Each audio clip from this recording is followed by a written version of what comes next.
Konnichiwa les dudes, aujourd'hui on se retrouve pour une toute nouvelle Super Critique et aujourd'hui je vais vous présenter Paradise World Akamega Kill. Le manga est scénarisé par Takahiro et dessiné par Tashiri Tetsuya. Le premier tome est sorti le 20 mars 2012 et il est toujours en cours et il compte actuellement 13 tomes. Et l'anime est réalisé par Kobayashi Tomoki des studios White Fox.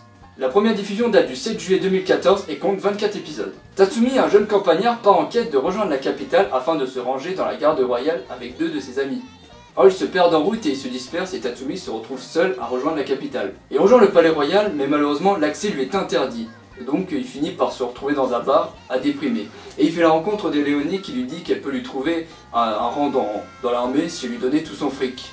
Vu comme Tatsumi est très naïf, il lui file tout son fric. Mais malheureusement, la carotte quoi. Oh la salope! Oh! Ruiné, Tatsumi se met à errer dans les rues, mais par chance une jolie bourgeoise lui propose de l'accueillir chez elle.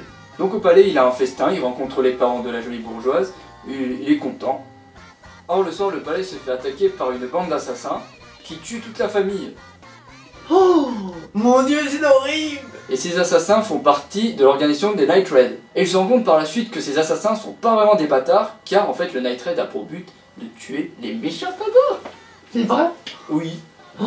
Et en fait ces aristocrates sont aussi des méchants pagos parce qu'en fait ils récupéraient des gens à la rue pour les héberger et en fait ils les torturaient et les tuaient. Et Tatsumi par hasard revoit ses deux camarades de route qui se sont fait eux malheureusement torturer et tuer.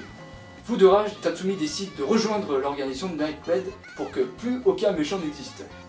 Oh! C'est un peu ça le speech, c'est un peu ça son but. Une fois intégré, le Night Raid explique à Tatsumi leur but principal, qui est d'assassiner le conseiller du roi.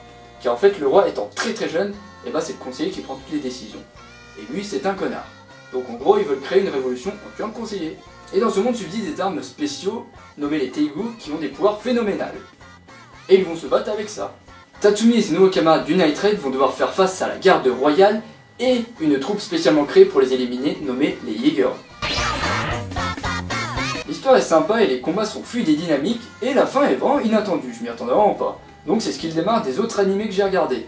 Ce que j'ai particulièrement accroché dans cet animé, c'est cet univers, c'est un peu bordélique, il y a des conflits gouvernementaux, de la révolution, et puis les armes sont vraiment stylées. Et le personnage de Tatsumi est cool aussi. C'est pas un pleurnichard, il est déjà assez costaud, et puis par la suite, il obtient un Teigu comme tout Night Raid doit avoir, et il devient assez badass.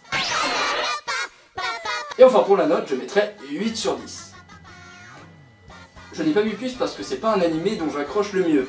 Et en plus il y a un truc qui ne se démarque pas des autres animés, c'est qu'il y en a toujours pour le garçon, et moi ça me fout les boules. Si je vous ai donné envie de regarder cet animé, et bah dites-moi en commentaire ce que vous en avez pensé, abonnez-vous, likez, et sur ce je vous dis à bientôt pour une nouvelle Super Critique ou autre vidéo sur la chaîne Supadiu TV. Sayonara, baby!